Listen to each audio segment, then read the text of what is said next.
Alan, I understand you were one of the people at the Speak Out. We unfortunately missed that, but what did you say?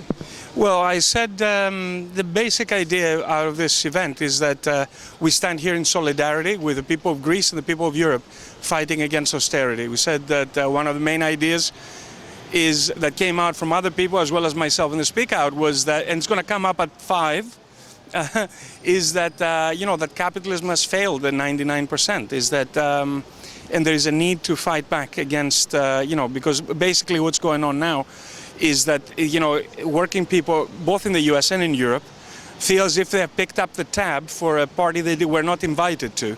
And we need to, we need to fight back. We should not accept that. We should not accept to pay for the crimes of the financial oligarchy and Wall Street.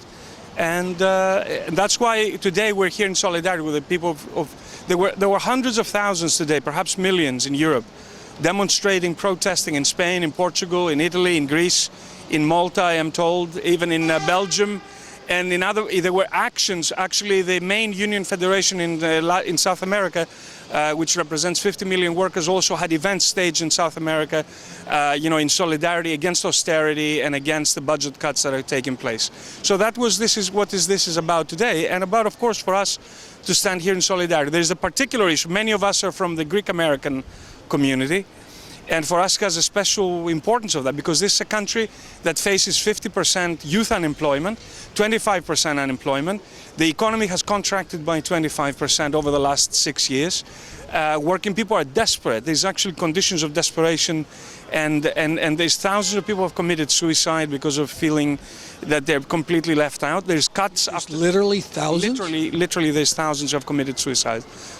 I mean, it would be like there's definitely over 1,000 people since the beginning of the crisis have killed themselves, some of them quite publicly, in protest, because they said, I cannot go on, I feel as if I'm, and it's an absolute catastrophe. I mean, it's asking ordinary people, while the rich have all taken their money to Switzerland and, buying properties in London, the ordinary folks, the pensioners, the young people, the working people and the unemployed are asked to pay by living beneath the level of dignity that ordinary people are used to in Greece. And of course, side by side as well, because capitalism and the capitalist regime in Greece doesn't just stand by and say, yes, of course, it's us that screwed up the economy. They need to blame somebody. And who are they blaming? They're blaming the immigrants by turning the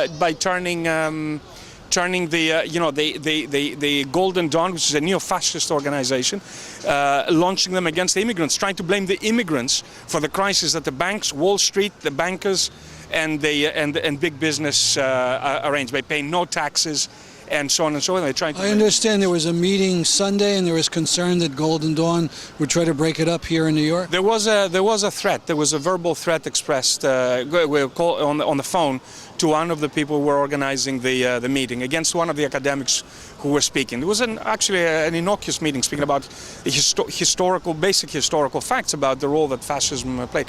Nothing happened. I mean, they're a bunch of nobodies here in New York. They don't dare to come out in the open. But they've hurt people in Greece. They have killed people in Greece. They are attacking. They started out with very violent attacks against immigrant communities. In some areas in Athens, they are organizing pogroms, literally, where they hurt people quite severely. There have been fire bombings. There's been abuse of. But then, increasingly now, the attacks are directed against the left.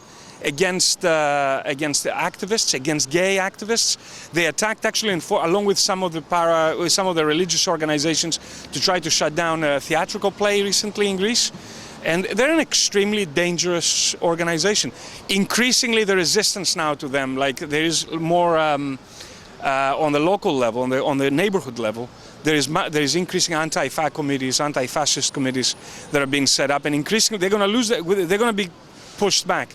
But they have been unleashed. There's no question that and it's a standard issue that when the system's interests are threatened, they will unleash not only the state and the police against which they have done over and over again in the course of general strikes, but they also will turn around and unleash these fascist squads, to try to terrorize ordinary people who are economic refugees. And the irony is that the whole history of the last 100 years of Greek people is that we were the economic refugees. We were working in the factories and the mines of Australia, of Belgium, of Germany, of Canada, in the United States as well, coming in droves as immigrants.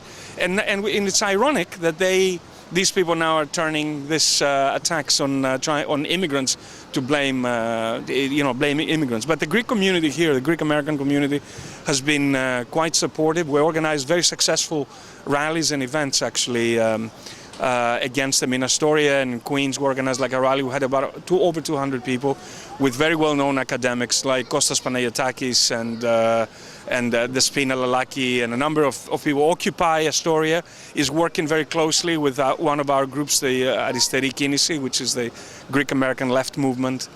So we're very encouraged, and we hope that we'll have a good rally here today. Thank you very much. You're very welcome. It's a great pleasure. Everybody who came on this cold evening to celebrate with us and in solidarity with the working people of Greece and the working people of Europe who are organizing this general strike, an unprecedented European